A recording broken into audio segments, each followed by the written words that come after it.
Bonjour à tous, je suis très heureuse de vous retrouver, moi et toute mon équipe technique, pour ces quelques minutes de convivialité, de joie, d'échange et de partage. Alors, vous connaissez déjà nos consultants, nous faisons un gros coucou à Miss One qui nous rejoindra par la grâce de Dieu à la rentrée de septembre.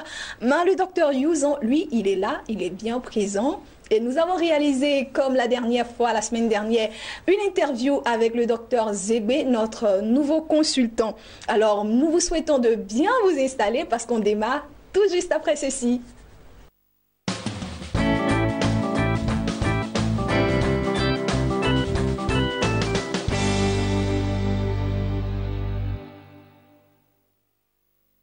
Docteur Youzon, que nous aimons tant, est déjà installé et je dirais même très bien installé, hein, confortablement. Tout à fait. Bonjour docteur. Bonjour Irène. Alors docteur Youzon, pour le rappeler, il est biologiste, hygiéniste, gérontologue et directeur du centre Nesto Pharmavie. Et avec docteur Côte d'Ivoire, hein. Ok. Avec docteur Youzon, nous parlons aujourd'hui des fibromes utérines. Docteur. Moi, ça m'interpelle déjà. C'est féminin, ce sujet. Tout à fait. Ça concerne les femmes. Ça concerne les femmes, tout à fait. C'est quoi le fibrome? Alors, je tiens à dire merci déjà à Business 24. Aussi merci à Irène, qui nous aide et qui nous conduit, et qui nous aide dans l'évolution des choses. Déjà, je tiens à dire merci déjà à tous nos téléspectateurs, tous nos patients qui nous appellent de partout. Et ces personnes ont été très satisfaites lors de notre dernière interview. Alors, je dis coucou à tous mes amis qui sont à l'étranger aussi également. Alors, revenons aujourd'hui parler de fibrome utérine. Il faut dire que c'est parce que c'est un problème assez sérieux, parce que la majorité des femmes aujourd'hui qui viennent en consultation, beaucoup souffrent de problèmes de fibrome. C'est pour cette raison qu'aujourd'hui, il était important que nous puissions parler de fibrome utérine, pour que toutes ces personnes qui nous regardent puissent avoir information aujourd'hui de quoi signifie, qu'est-ce que signifie le fibrome. Qu'est-ce que c'est, les dangers, les risques, tout ça, les causes et comment traiter. Alors docteur, on va définir, comme je l'ai dit premièrement, le fibrome. Qu'est-ce que c'est le fibrome utérine? Alors, le fibrome, c'est une tumeur bénigne qui se développe à partir des fibres musculaires de l'utérus. Alors donc ces tumeurs-là sont localisées dans l'utérus de la femme et il faut comprendre qu'elle a plusieurs formes. Il y a des formes, il y a deux types. Il y a ce qu'on appelle les fibromes pédiculés, qui sont, si vous connaissez bien, les ballons des enfants avec un pied d'insertion. Donc c'est un fibrome qui a tendance à se déplacer.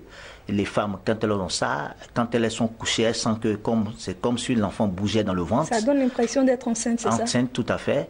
Et comme si ça bougeait au niveau de l'utérus. Maintenant, vous avez le fibrome sessile, qui a un large pied d'implantation, lui qui ne bouge pas.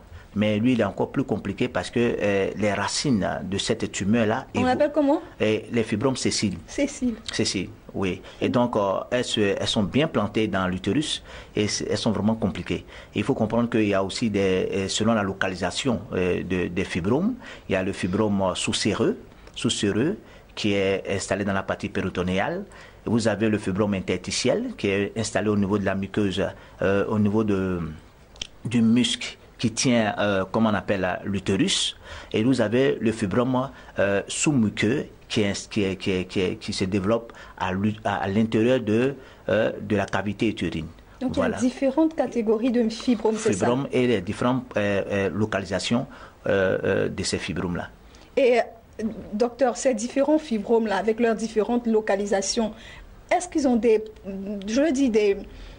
impacts différents ou c'est le même travail qu'ils font? Oui, ils ont le même travail, mais seulement il faut dire qu'il y a des fibromes qui sont surtout les fibromes sous-séreux. C'est assez douloureux parce qu'il faut dire que toutefois que cette tumeur évolue, elle permet de réduire au même de provoquer une forme d'empanchement de l'utérus. Donc l'utérus commence à être déformé et donc il est assez douloureux parce qu'il agit même sur les fallops, sur les trompes. en évoluant, il permet une obstruction de ces fallopes-là. Donc il faut dire que c'est assez douloureux. Maintenant, le fibrome sous-muqueux, lui, il est facile à gérer parce que lui, il est souvent dans la cavité utérine. Donc souvent, le chirurgien facilement il peut l'enlever. Mais lorsque c'est des fibromes interstitiels, les fibromes sous-séreux, il crée beaucoup de désagréments chez la femme. Et souvent, malheureusement, on arrive à des situations où la femme est dans l'incapacité de pouvoir faire encore un enfant. Docteur, on va parler tout au long de notre échange des causes, des conséquences et des traitements s'il y en a. Mais je voudrais qu'on aborde déjà les signes. Est-ce qu'il y a des signes pour reconnaître qu'on souffre d'un fibrome? Parce que vous avez parlé tout à l'heure de ce qu'il y en a un qui bouge comme si on était enceinte. Le fibrome pédiculé, tout voilà. à fait. Alors, il faut comprendre que les causes, c'est aussi héréditaire. Je vous dis aujourd'hui que lorsque vous avez dans votre famille des personnes qui ont été opérées de fibrome, c'est sûr que soit la maman, soit la tante et autres, vous allez voir que parmi les enfants, il y a chez les filles, elles peuvent développer ces tumeurs bénignes au niveau de l'utérus. Et puis, et il faut comprendre aussi qu'il y a la prise de certains médicaments, les stéroïdes, c'est-à-dire les pilules et autres, qui peuvent aussi provoquer ces problèmes. Là, vous parlez des causes. Des causes, tout à fait. Alors donc, et puis vous avez, troisièmement, vous avez la prise des aliments assez gras, les femmes qui sont assez grosses et autres.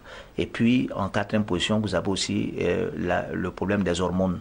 Il y a des femmes qui produisent trop d'oestrogène, qui est une hormone chez la femme, on le retrouve aussi chez l'homme, mais chez les femmes encore plus en grande quantité, qui favorise également la présence des règles. Alors donc, la femme produit trop d'oestrogène, donc c'est une hormone assez spéciale. Et lorsqu'elle est trop présente, la femme fait ce qu'on appelle une métrorragie. Donc, les saignements au niveau des règles, c'est vraiment abondant. Voilà, donc la jeune fille peut constater qu'elle saigne au moins juste sur une semaine, ce qui n'est pas normal. Donc elle saigne vraiment abondamment. Donc on voit souvent qu'elle est beaucoup anémiée. Et puis vous avez aussi les problèmes d'aménorrhée chez certaines personnes, c'est-à-dire que les signes, les signes différents. Donc on peut voir souvent les aménorrhées, c'est-à-dire les règles ne viennent pas assez, c'est juste un peu. Mais tout ça peut être signe d'un fibrome. D'un fibrome. Alors, mais il faut dire qu'il faut faire d'abord une échographie.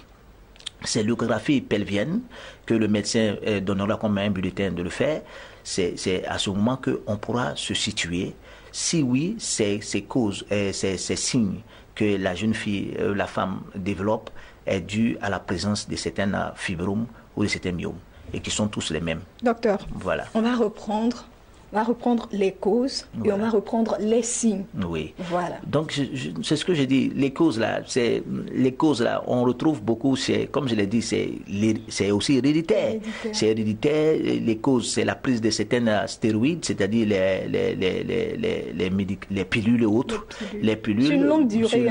Même si on les a utilisées. Parce qu'il faut dire il faut dire que les pilules même sont déconseillées. Vous savez, en Europe, la plupart des jeunes filles qui utilisent beaucoup les pilules sont sujets à développer le cancer parce que vous changez, vous troublez le processus hormonal.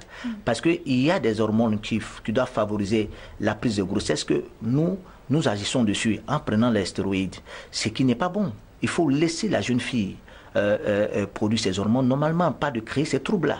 Donc, les causes aussi, il y a les stéroïdes qui sont à la base de ces choses. Et puis, il faut que je vous dise aujourd'hui, comme on ne sait comment le expliquer, les Européens ne développent pas de fibromes, mais c'est la race noire. C'est propre aux femmes africaines. C'est propre à la femme africaine.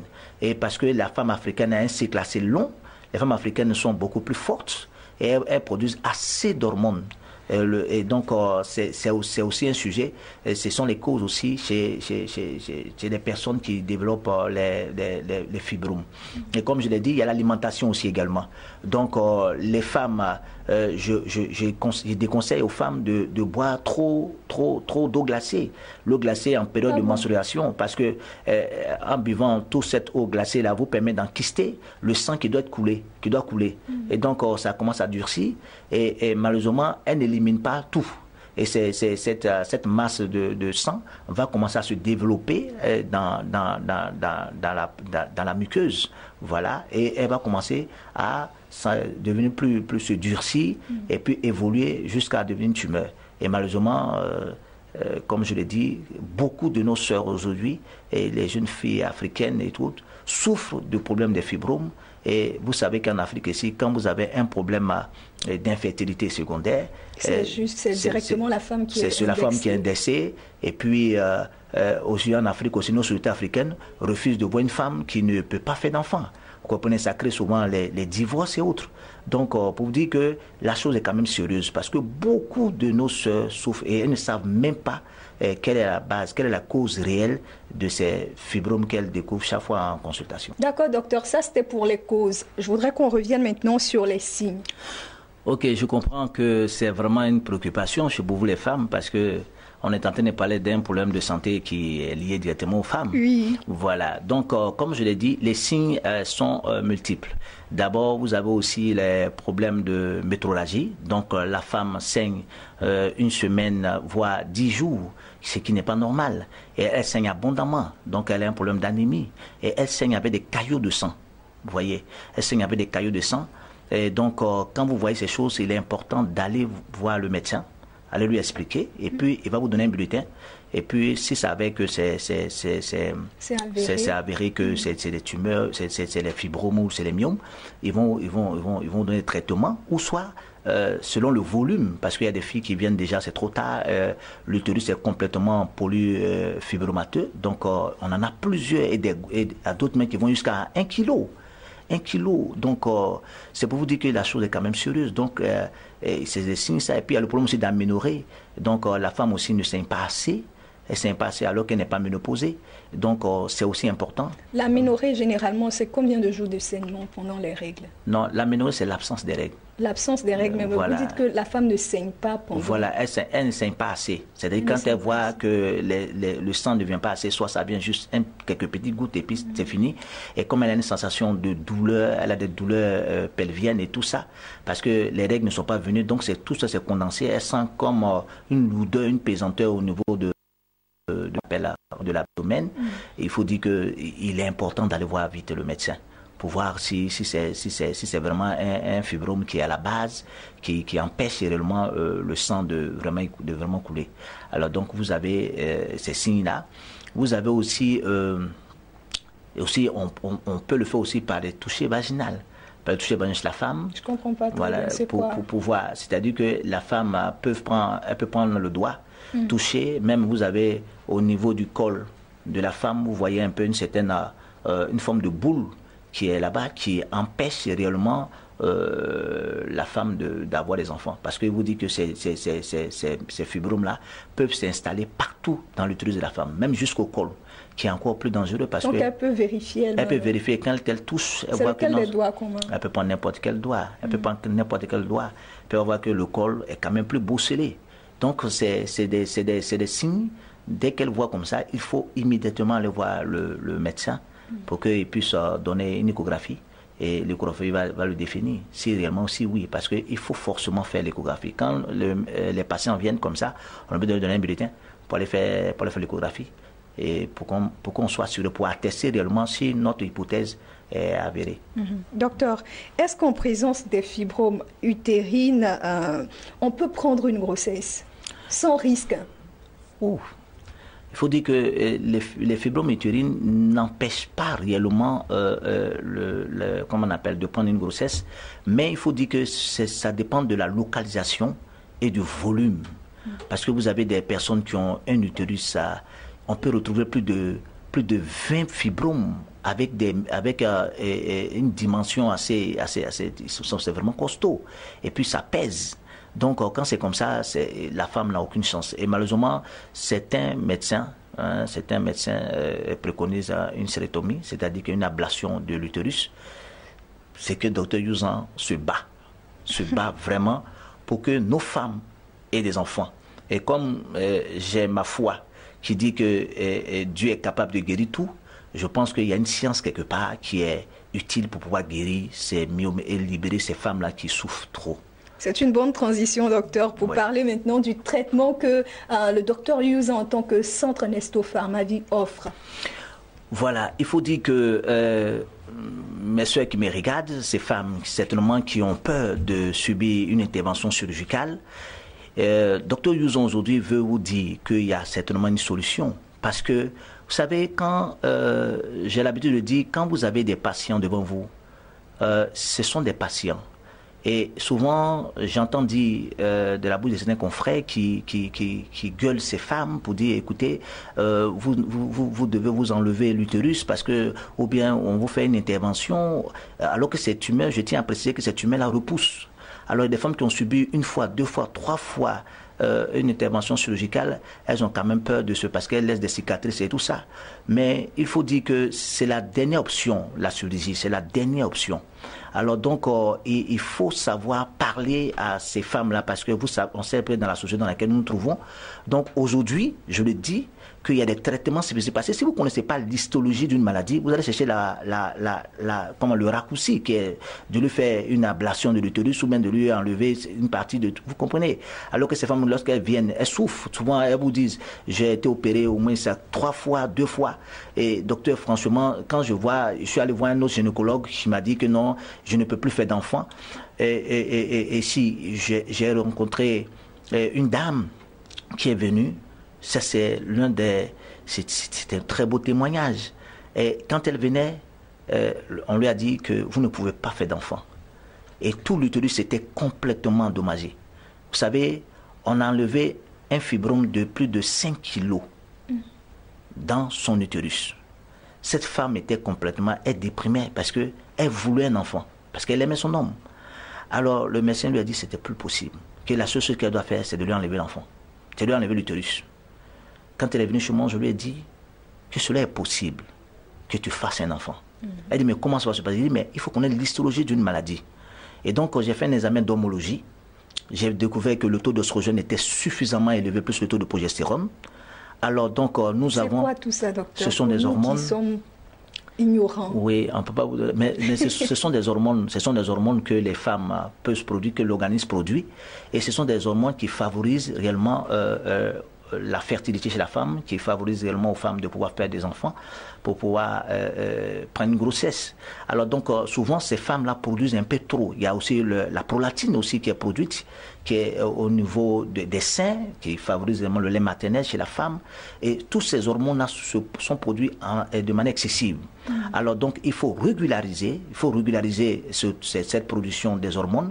Une fois que les hormones sont stabilisées, il y a une régression progressive de ces fibromes-là. Donc, on peut quand même, espérer échapper à une intervention chirurgicale. Mais lorsque nous voyons que les fibromes sont jusqu'à plus de 5 kilos, et là, le traitement va prendre du temps. Donc, il est mieux que, selon la position, selon la localisation, je pense que le chirurgien il saura qu'est-ce qu'il doit faire pour pouvoir enlever. Mais une fois qu'ils sont enlevés, nous, on peut maintenant donner un traitement pour empêcher la repousse de ces tumeurs-là.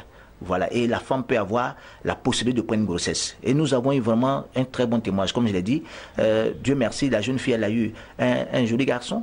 Il porte aujourd'hui mon prénom, il s'appelle Martin. Félicitations. Du niveau de Williamsville. Voilà. Elle est venue à Abidjan aujourd'hui. Elle a eu ce joli enfant. Et l'enfant, il vient toujours à la clinique là-bas. Et vous voyez, c'est un grand témoignage. J'ai dit que tout est possible. Vous savez, la science, elle est dynamique. Et les gens font beaucoup de recherches. Et moi, docteur Youzon, en tant que biologiste, je le dis bien, je ne suis pas un diseur de bonne aventure. Je suis biologiste spécialisé en gérontologie. J'ai fait des recherches aujourd'hui dans certains pays et tout ça.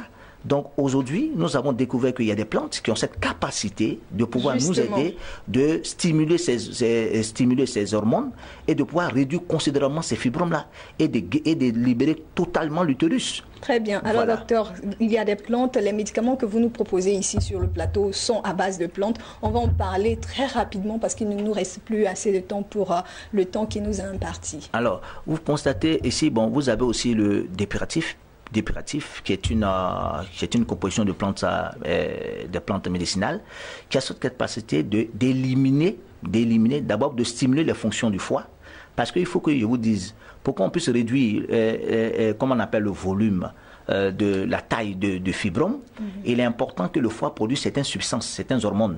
Et donc nous avons une hormone qu'on appelle l'héparine qui permet la fluidité du sang, parce que le sang qui reste encysté a besoin d'être fluidifié. Donc elle produit de l'héparine pour permettre à ce que ce sang-là puisse être liquéfié progressivement. Voilà. Donc, il joue dessus et permet à ce que quand les fibromes sont touchés, que les hormones sont présents, sont stables, et que l'élimination est en train de se faire, il favorise vraiment l'élimination de ces tumeurs qui sont complètement détruites par la prise de certains médicaments. Une fois que c'est détruit, il faut qu'elles soient éliminées. Et donc le dépilatif est bien conseillé pour cela. Vous avez ici un autre produit qui est le fibrokyste. Le fibrokyste, comme son nom l'indique, c'est le produit basique même contre les fibromes. Et donc il a ces capacités de stimuler la production de taux de progestérone, et le taux de progestérone en réduisant considérablement le taux d'oestrogène. Donc, on voit une régression progressive de la taille du fibrome. Et donc, il est vraiment très efficace sur les fibromes utérines. Et nous avons ici, en dernière position, nous avons le Ganoderma, qui est un antitumoral, donc contre les formes de tumeurs. Donc, il stimule le système immunitaire pour produire le système immunitaire pour combattre les tumeurs.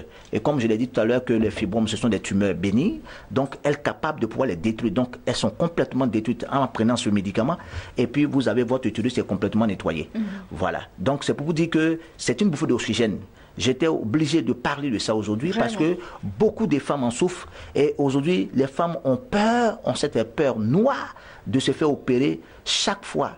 Quand on dit, bon, voilà, vous souffrez d'un fibrome et qu'il y a des repousses, Donc, elles sont vraiment stressées. Je suis en train de dire à toutes ces femmes-là qu'aujourd'hui, Dr Youzan, il y a une solution pour votre Pharmavie est bien indiquée pour vous traiter. Et on va rappeler les contacts du centre Nesto Pharmavie. Tout à fait. Alors, pour toutes ces personnes, toutes ces femmes, vous avez une soeur, vous avez une maman, vous avez une personne qui souffre de fibrome, n'hésitez pas, appelez à ces numéros suivants au niveau d'Abidjan. Nous sommes au 24 38 54 28 pour la ville d'Abidjan, parce que nous sommes aussi au niveau de Grand Bassam au 21 30 25 47. Je reprends pour la ville de Grand Bassam, 21 30 25 47. Et docteur, vous êtes ouvert 7 jours sur 7, j'ai pu le constater, même les jours fériés. Oui, même les jours fériés, parce que vous savez que les malades, c'est les jours fériés, même ils ont encore plus le temps, mais sauf dimanche. Parce que le dimanche, nous considérons que c'est le jour du Seigneur, nous partons adorer, parce que si Dieu ne cautionne pas nos traitements, c'est sûr que non, ça ne pourra pas aller. Merci docteur Youzan, à la semaine prochaine. Je vous en prie. Et là, chers téléspectateurs, nous passons à notre second invité. Avec lui, nous avons réalisé cette interview. C'est le docteur Zébé. Il est chirurgien gynécologue, diplômé de l'Université de Paris, 6e chercheur en pharmacopée africaine améliorée.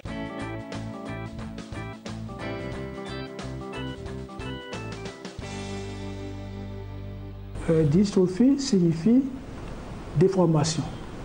L'ovaire a une certaine forme, une certaine grosseur, une certaine taille. Dystrophie signifie que ce n'a plus la forme normale. C'est ça qu'on appelle dystrophie en médecine. Et la dystrophie est due souvent à un déséquilibre hormonal. Parce que c'est l'axe hypothalamo-hypophyso-ovarien qui commande le fonctionnement des hormones sur la femme. L'hypothalamus est une zone du cerveau qui est sensible à la présence d'hormones dans le sang. Quand les hormones sont augmentées dans le sang, l'hypothalamus tend à se mettre en sommeil. Et quand il n'y a pas assez d'hormones dans le sang, l'hypothalamus se réveille pour stimuler l'hypophyse qui va faire sécréter les ovaires. Donc c'est un système de feedback. S'il y a trop d'hormones, il se met en sommeil. Quand il n'y a pas assez, il se réveille. Il va y avoir une moyenne pour qu'il y ait une sécrétion alternée d'estrogène et de progestérone de la femme. Donc, tout déséquilibre hormonal, par exemple de l'hypophyse, des choses, de la thyroïde, des surrénales, tout ça qui fonctionne un peu trop, peut provoquer l'apparition de poils, trop de poils chez la femme et l'arrêt des règles. Les ovaires ne fonctionnent plus et les follicules qui étaient en train de mûrir pour pondre s'arrêtent en chemin. Donc on voit plusieurs kystes qui arrivent démarrer leur croissance et puis ça s'est arrêté. Donc quand on fait l'échographie, on voit plusieurs kystes, on dit micropolykystiques. Dystrophie, ça veut dire déformation des ovaires. Cela panique beaucoup les femmes et d'autres proposent même de les opérer, c'est inutile, pas du tout. Il faut attendre que l'équilibre hormonal revienne et tout se remettra en route.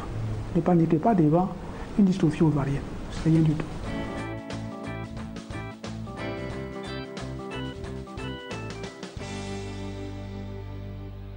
Le danger est qu'elle n'ovule pas et elle est infertile. C'est ça le seul danger. Mais il suffit de réparer, de remettre l'équilibre en place et elle va recommencer à ovuler encore.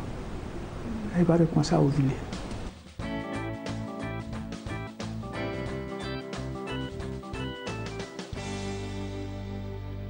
Justement, qu'est-ce qu'on opère dans une dystrophie ovarienne? Qu'est-ce qu'on va opérer là? C'est un mauvais fonctionnement qui a bloqué les follicules à un certain niveau de développement. Vous allez opérer quoi là? Il n'y a rien à opérer. Il faut le faire fonctionner. Et pour faire fonctionner, il y a des plantes qui remettent ça en place. Il y a des produits chimiques aussi, qui sont assez chers, mais il y a des plantes aussi qui font refonctionner.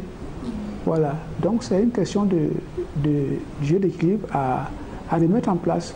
Et elle va recommencer à ovuler. Voilà. Parfois, c'est simplement la manière de penser qui gêne. Voilà. Le stress d'avoir un enfant peut provoquer des dystrophies.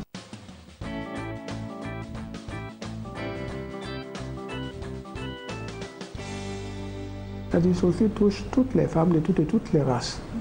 Mais aujourd'hui, il faut quelque chose que je signale qui est très très important. Les médicaments qu'on se met sur la peau pour blanchir la peau contiennent des estrogènes, contiennent des corticoïdes. Et ça peut déséquilibrer le système hormonal. Oui.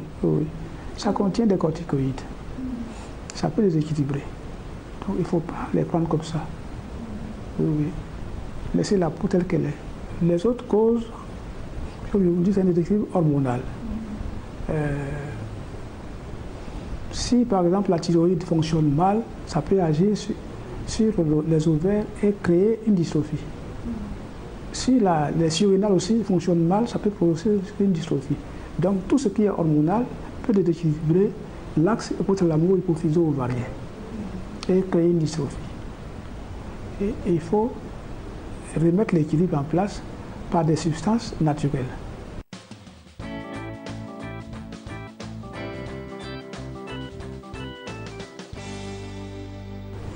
Oh, 6 mois, 9 mois, oui, il faut qu'il y ait des substances qui rentrent dans le sang pour refaire l'équilibre. Donc ça prend un certain temps. Il ne faut pas être pressé. Il ne faut pas être pressé.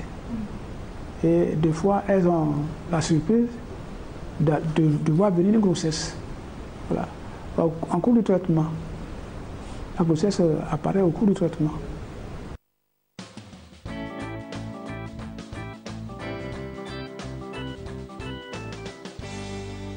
La difficulté en matière de médicaments africains, c'est qu'on ne sait pas comment les faire acheminer dans notre pays africain.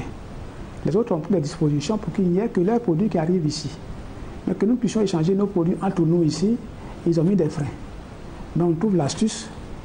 Et quand il y a le malade, et là, on sait comment passer pour pouvoir faire en sorte qu'il ait le médicament. On peut trouver une solution.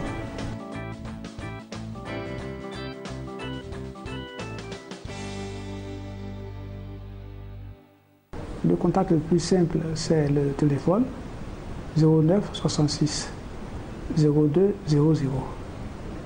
Maintenant, l'autre, c'est le WhatsApp, c'est le même numéro. Et puis, il y a le mail, Dr Zegbe, docteur en minuscule, DR, Zegbe, Z-E-G-B-E-H, toujours en minuscule. Ça apparaît sur l'écran. Voilà, @gmail.com.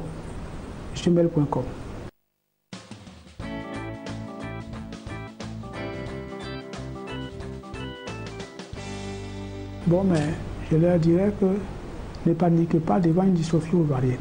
C'est 3 fois rien. C'est 3 fois rien. Il y a des plantes très simples qui réussissent à remettre l'équilibre en place. Et vous allez recommencer à ovuler et à faire vos enfants. C'est ça la réalité. Parce que la femme, elle désire toujours faire un enfant. Voilà. On entend aujourd'hui parler de stériliser les Africains. Combattons contre ça. Il faut au contraire faire naître les enfants. Beaucoup d'enfants en Afrique. 5 enfants au moins par femme.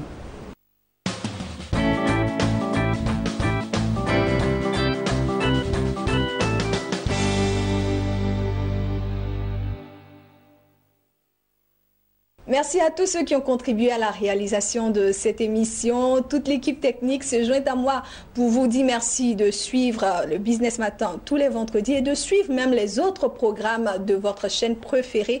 Moi, je reviens la semaine prochaine, même heure, même chaîne, même canal. Que Dieu vous bénisse.